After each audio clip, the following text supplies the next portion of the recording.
이번 시간에는 베이스 코트 도장하기에 대해서 학습하겠습니다. 오늘의 학습 내용은 NCS 학습 모듈 상도 도장 작업의 10페이지부터 55페이지에서 확인하실 수 있습니다.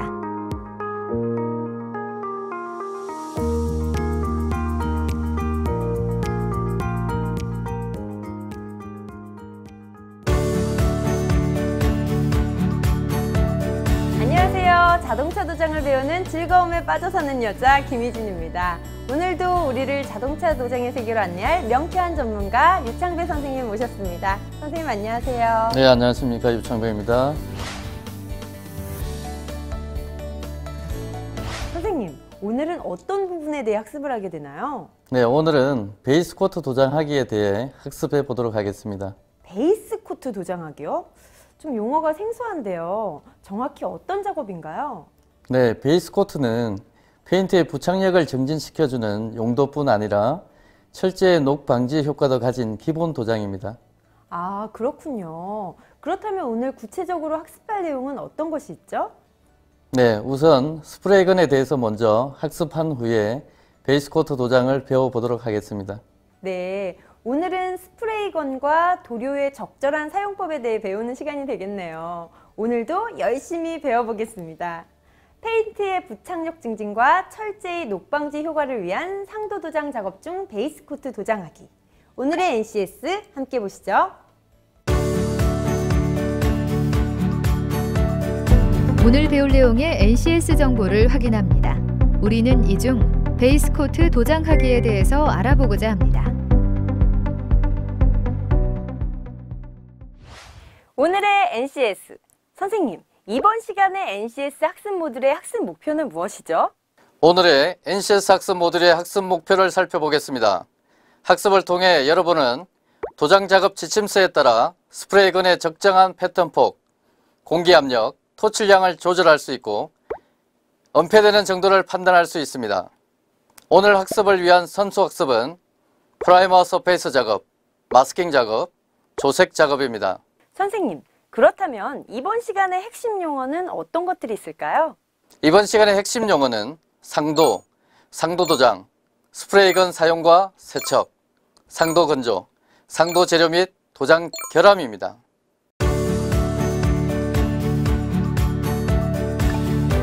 대한민국 기찬 자동차 도장 전문가를 찾아라.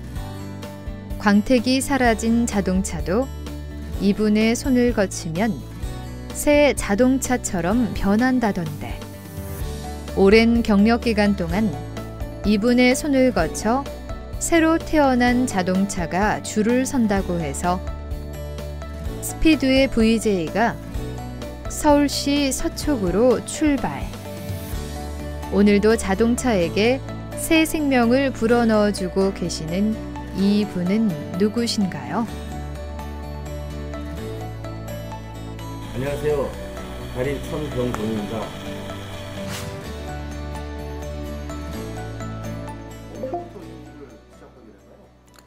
제가 96년 3월에 입사를 했으니까 벌써 21년 되었네요.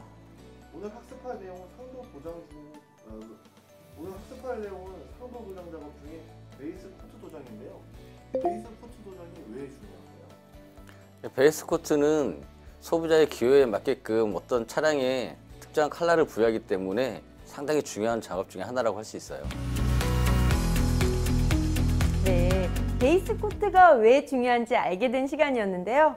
자, 그렇다면 오늘 학습하게 될 베이스 코트 도장하기. 지금부터 본격적인 학습 시작해 볼까요?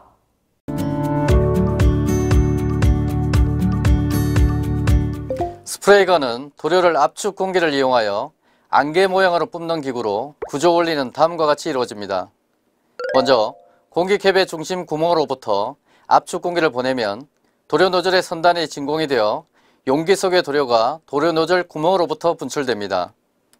이때 분출된 도료는 공기캡의 구멍으로부터 분사되어 있는 압축 공기에 뛰어들어 급격한 속도와 확산 작업에 의해서 미립화됩니다. 이에 따라 도료가 안개로 되어 피도물에 도착해 도막을 형성시키게 됩니다. 스프레이건의 부품 구성은 다음과 같습니다. 1번은 방아쇠로서 공기 조절 밸브와 도료 토출 조절 밸브를 작동시킵니다. 2번은 공기량 조절 장치인데 스프레이건의 고압 공기량을 조절하며 3번은 니들 밸브로 스프레이건으로부터 분사되는 도료의 토출량을 조절합니다.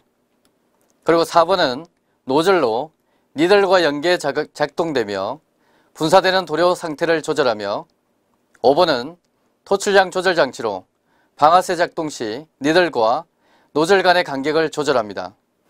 또한 6번은 공기 캡으로 스프레이건에서 분사되는 도료의 미리파에 필요한 압축 공기의 흐름을 조절하며 7번은 패턴 조절 장치로 에어캡 돌출부의 압축 공기 흐름을 조절해 스프레이 패턴을 조절합니다.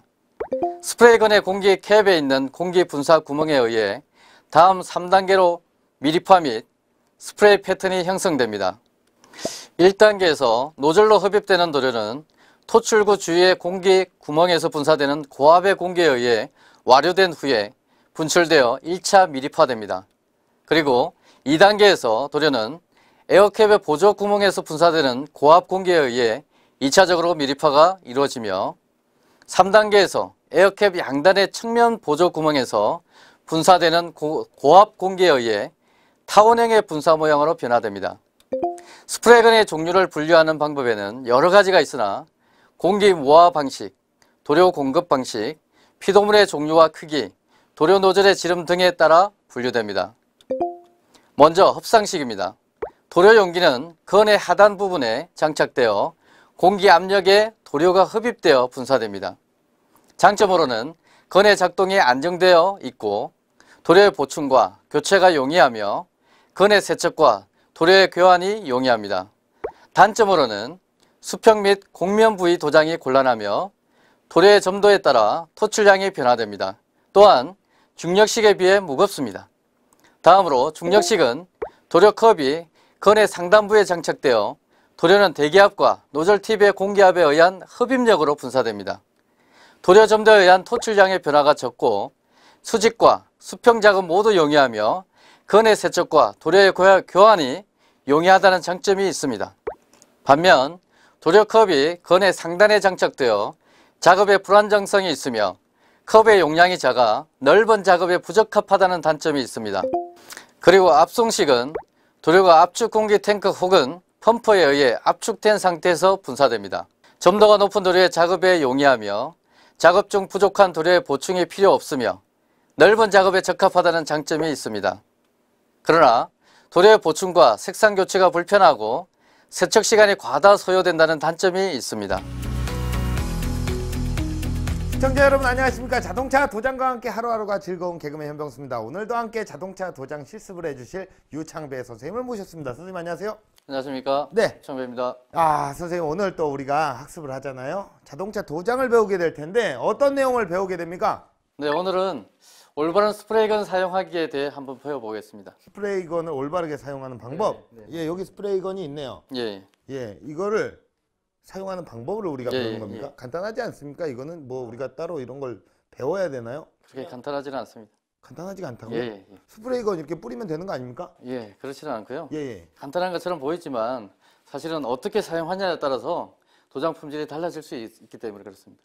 품질이 달라진다고요? 예, 맞습니다. 네. 예, 또한 세척하고 관리하는 것도 중요하기 때문에 네. 그 부분에 대해서 알아보겠습니다. 네, 그럼 본격적으로 좀 설명을 부탁드릴게요. 예, 이액형 도료 같은 경우에 도장 작업을 하고 나서 이 스프레이건을 세척하지 않고 그냥 두게 되면 이 도료가 이 스프레이건의 안에서 경화돼 가지고 결국 스프레이건이 사용이 불가능해질 경우가 있기 때문에 네. 예, 따라서 이 건을 사용한 후에는 꼭 깨끗이 세척을 해둬야 합니다.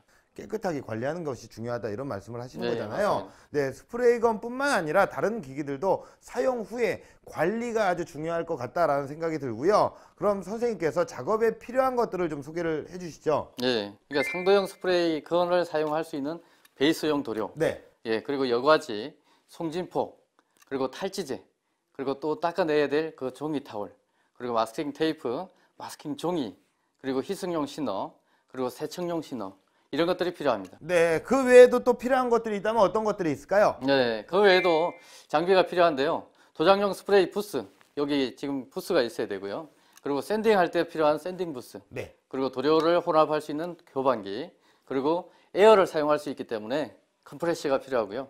그리고 도료를 혼합할 수 있는 용기도 필요하고 도료 계량자도, 즉 조색할 때 계량자도 필요하고요. 그리고 점도계도 필요하고 저희가 이 점도를 측정할 수 있는 초시계도 필요합니다. 네. 그리고 또 전자저울, 그러니까 도료를 측정할 때 전자저울 위에 과학적으로 또 그 정확하게 도료를 웨잉을 해야 되기 때문에 담아야 되기 때문에 그때 필요한 전자저울. 그리고 지금 보시는 바와 같이 스프레이건, 그리고 이 스프레이건 사용하고 나서 세척을 해야 되기 때문에 스프레이건 세척기도 필요하고요.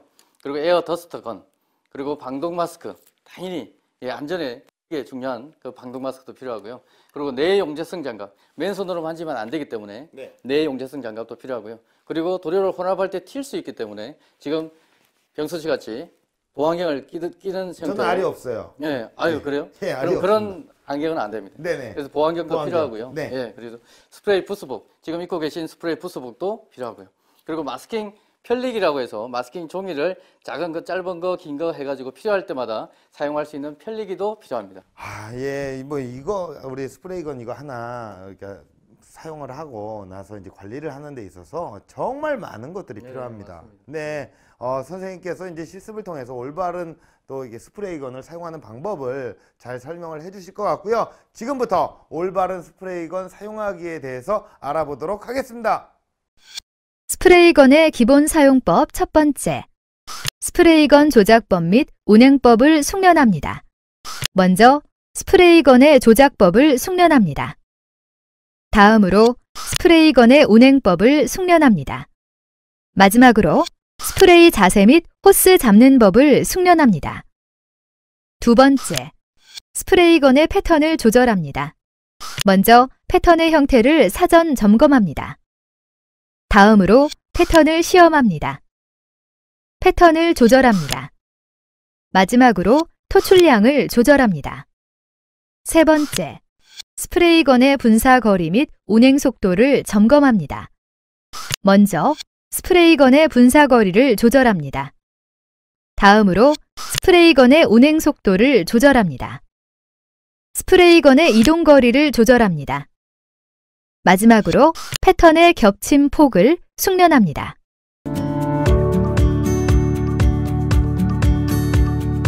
자동차용 도료의 색상은 일반 도료의 색상과는 다르게 실버와 마이카 안료가 혼합되어 있어서 조색을 할 경우에도 많은 어려움이 따릅니다. 하지만 색상이 나날이 다양해지고 소비자들의 취향이나 컬러에 대한 인지도가 높아지기 때문에 컬러의 다양성은 한층 더해져 가고 있습니다. 자동차 보수용 도료에서 공정을 보면 하도, 중도, 상도로 크게 나눌 수 있습니다. 여기서 상도만 보면 유색 안료만 혼합되어 있는 도료를 솔리드 색상이라 하고 유색 안료와 실버가 혼합되어 있는 도료를 메탈릭 색상이라 합니다. 그리고 유색 안료와 마이카 안료가 혼합되어 있는 도료를 펄 색상이라 합니다. 최근에는 유색 안료, 실버, 마이카 등이 모두 혼합된 도료인 마이칼릭 색상도 출시되고 있기도 합니다. 솔리드 색상은 솔리드 색상에서만 볼 수 있는 유색 안료만 혼합이 되어 있는 도료입니다. 최근에는 솔리드 시스템에서도 2번 도장하고 1번 열처리하는 타입의 도료를 병행해서 공급하고 있는데요. 솔리드의 경우 1코트, 1베이크에 비해 2코트, 1베이크가 외관이 좋고 도막 결함의 발생이 많지 않으며 특히 도장 작업 중에 발생되는 결함을 미리 베이스에서 수정하여 도장할 수 있어 편리한 점도 있습니다. 그러나 2번 도장을 해서 도장 횟수에 따른 작업 시간이 많이 걸려 기피하는 작업자도 있습니다. 따라서 이러한 불편으로 인해 1번 도장하고 1번 열처리하는 시스템을 선호하고 있기도 합니다. 메탈릭 도료는 반투명의 에나멜에 염분이 함유된 것으로 도막의 아래층에 염분이 가라앉고 반투명의 에나멜층을 통해서 금속 특유의 빛을 발생하게끔 만든 도료입니다. 메탈릭 입자의 역할은 다음과 같이 거의 모든 광선을 반사시키는 도막 내에서 작은 거울 역할을 하며 색상의 명도를 조정합니다. 메탈릭 입자의 종류의 경우 그 성분으로 주로 사용되는 것은 알루미늄인데요. 메탈릭 입자의 크기로 먼저 미세하고 불규칙적인 메탈릭 입자가 있는데요. 이는 반짝임과 빛의 반사량이 약하고 은폐력이 양호합니다. 그리고 거칠고 불규칙적인 메탈릭 입자의 경우에는 반짝임과 빛의 반사력이 양호하고 은폐력이 약합니다. 또한 입자가 둥근 메탈릭 입자의 경우에 반짝임과 빛의 반사량이 강하며 은폐력도 우수합니다. 이제 메탈릭 입자의 배열을 비교해 볼까요? 먼저 알루미늄 안료 입자의 분포량에 따른 분광 현상입니다. 다음은 도료의 건조 속도와 알루미늄 입자의 배열입니다. 이러한 메탈릭 색상의 스프레이 방법에 따른 영향은 제시된 표와 같습니다. 그리고 자동차용 도료에 이용되는 펄, 마이카 색상에서 펄은 진주를 말하는데 진주는 여러 겹의 나이테를 형성하여 각 층마다 빛의 반사 각도가 다르기 때문에 색이 매우 다양하게 표현됩니다. 그럼 마이카 도료는 무엇일까요? 마이카 도료는 인조폴에서 운모를 잘게 쪼개어 표면을 산화티탄이나 산화철 등 빛의 굴절률이 높은 금속 산화물로 코팅하여 안전한 무기 펄 안료를 만들어낸 것입니다. 이번에는 마이칼릭 도료에 대해서 살펴보겠습니다. 마이칼릭 도료는 베이스 도료에 메탈릭, 펄과 유색 안료가 포함된 2C 1B 타입 도료를 말합니다. 그동안 베이스 코트 안료 중에 펄 단독적인 색상은 존재하지 못했는데요. 펄은 은폐력이 매우 부족해 서페이스 등의 중도 색상이 비쳐 보이게 되어 적용할 수 없었습니다. 그리고 메탈릭이나 펄이 포함된 백색 계통의 색상도 존재하지 않았으며 백색 안료는 비중이 매우 무겁고 안료 자체의 사이즈가 매우 크므로 메탈릭이나 펄과 함께 섞이면 메탈릭이나 펄의 감이 나타나지 않아 백색 계통의 메탈릭과 펄 색상은 존재하지 않았습니다. 따라서 백색 계통의 메탈릭 색상을 만들기 위한 그 노력의 결과로 3코트 펄이라는 도료를 만들게 되었습니다. 펄 도료는 은폐가 안 되는 점에 착안해 백색 계통의 솔리드를 먼저 도장한 후에 건조시키고 그 위에 은폐력이 떨어지는 펄을 도장해 바탕색인 백색의 솔리드 색상이 비쳐 보이게 하는 효과를 이용한 도료입니다. 네, 다음으로 또 어떤 것을 배워보게 될까요? 네, 이번에는 베이스 코트 도료 혼합하기에 대해서 배워보겠습니다. 네, 이번에는 도료를 혼합하는 것, 그런 것을 이제 배우는 거군요. 네, 맞습니다. 네, 자, 이 작업을 할 때 우리가 또 주의해야 할 점을 강조를 해주셔야 될 것 같아요. 어떤 것들이 있습니까? 네, 도료를 혼합하기 전에 가장 먼저 해야 될 일이 있는데요. 바로 도료의 색상 및 색상 코드가 이 차량의 색상과 일치하는지를 확인해야 되는 일입니다. 예. 그리고 만약에 이 색상 코드 확인 없이 눈대중으로 그냥 색상을 맞추게 된다면 도장 후에 차 색상과 맞지 않는 오류가 일어날 수 있기 때문에 예, 그래서 주의해야 됩니다. 특히나. 자, 그러면 이번에 또 작업에 또 필요한 자료와 기기에는 어떤 것들이 있는지 소개를 해주시죠. 네, 필요한 재료는 상도용 베이스 도료, 여과지, 송진포, 탈지제, 종이 타월, 마스킹 테이프, 또 마스킹 페이퍼, 그리고 희석용 셔너, 세척용 셔너가 있어야 하고요. 또한 장비로는 도장용 스프레이 부스, 샌딩 부스, 도료 교반기, 컴프레셔, 도료 혼합 용기, 조색 계량자, 점도계, 초시계, 전자저울, 그리고 스프레이건 세척기, 에어더스트건, 그리고 방독 마스크, 그리고 내용재성 고무장갑, 그리고 보안경, 스프레이 부스폭, 그리고 마스킹 편리기가 필요합니다. 네, 자, 그럼 지금부터 베이스 코트 도료 혼합하기에 대해서 알아보겠습니다.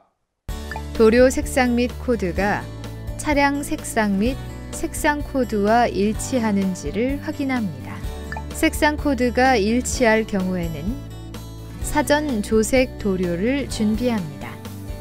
도료의 캔의 바닥에 가라앉아 있는 메탈릭 안료를 골고루 혼합하기 위하여 뚜껑을 열어 도료 혼합 스틱으로 충분히 혼합해 줍니다. 도장 패널의 종류에 따라 사용할 도료의 양을 산정하여 계량 비닐컵에 베이스 코트 도료를 담습니다. 각 도료 회사의 도료 작업 지침서를 따라 베이스 코트 도료에 알맞은 희석용 셔너를 준비합니다. 희석용 셔너의 투입 비율은 도료 작업 지침서를 준수하며 조절합니다. 도료의 정확한 점도를 맞추기 위해 점도계를 이용하여 점도를 측정하여 맞춥니다. 수용성 베이스 코트 도료에 대한 희석제 혼합 비율은 일반적으로 30%를 넘지 않습니다.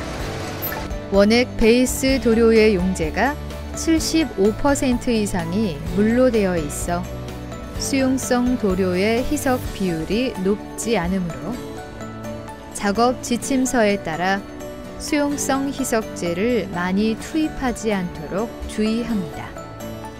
희석제의 양은 조금씩 투입하면서 도료의 점도를 조절하는 것이 중요합니다. 유기용제에 비해 물이 갖는 증발 속도가 상대적으로 느리기 때문에 베이스 코트의 건조에 미치는 영향이 매우 크므로 주의가 필요합니다. 도료의 정확한 점도를 맞추기 위하여 점도기를 이용하여 점도를 측정하여 맞춥니다.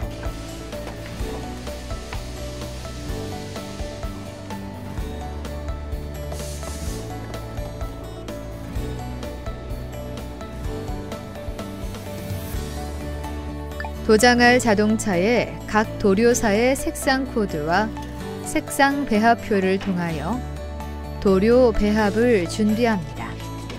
도료 교반기를 작동시켜 조색제를 충분히 혼합합니다. 색상 배합비대로 투입이 완료되면 도료 혼합 스틱으로 충분히 교반합니다. 준비된 도료는 베이스 코트용 스프레이건의 용기에 70에서 80% 정도 되도록 여과지를 사용하여 옮깁니다. 네, 이번에는 또 어떤 것을 배워보게 될까요? 네, 이번에는 베이스 코트 도장하기에 대해서 배워보겠습니다.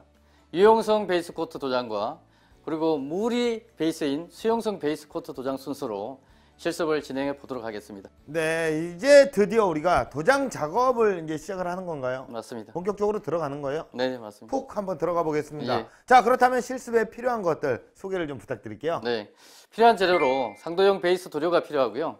그리고 여과지, 송진포, 탈지제, 종이 타올, 마스킹 테이프와 페이퍼, 그리고 희석용 시너와 세척용 시너가 있어야 하고요. 네.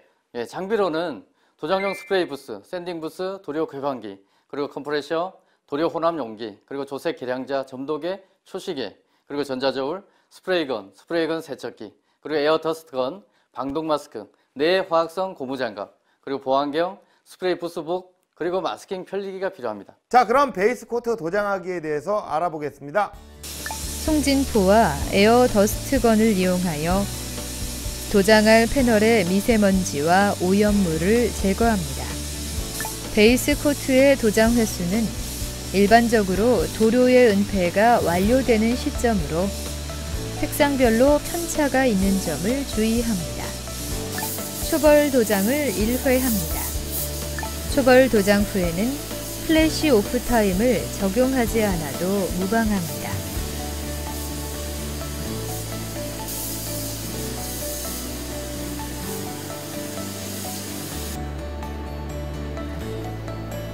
송진포와 에어 더스트건을 이용하여 도장할 패널의 미세먼지를 제거합니다. 베이스 코트의 도장 횟수는 일반적으로 도료의 은폐가 완료되는 시점으로 색상별로 편차가 있는 점을 주의합니다. 초벌 도장을 1회합니다. 색 결정 도장을 1회합니다. 색 결정 도장 후에는 짧게는 3에서 5분, 길게는 5에서 10분 정도 플래시 오프 타임을 적용하여 에어 드라이젯으로 강제 건조를 진행합니다.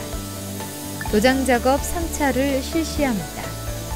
도장 작업 3차 후에는 5에서 10분 정도 플래시 오프 타임을 적용하여 에어 드라이젯으로 강제 건조를 진행합니다.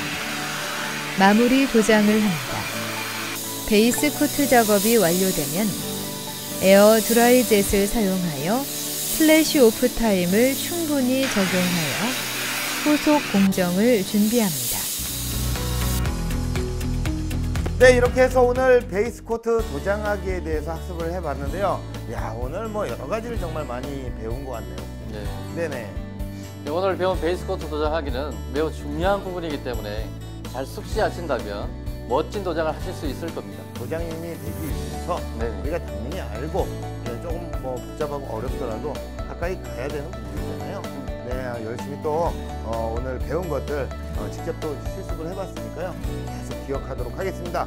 자, 저희는 다음 시간에 새로운 주제로 찾아뵙도록 하겠습니다. 여러분 고맙습니다.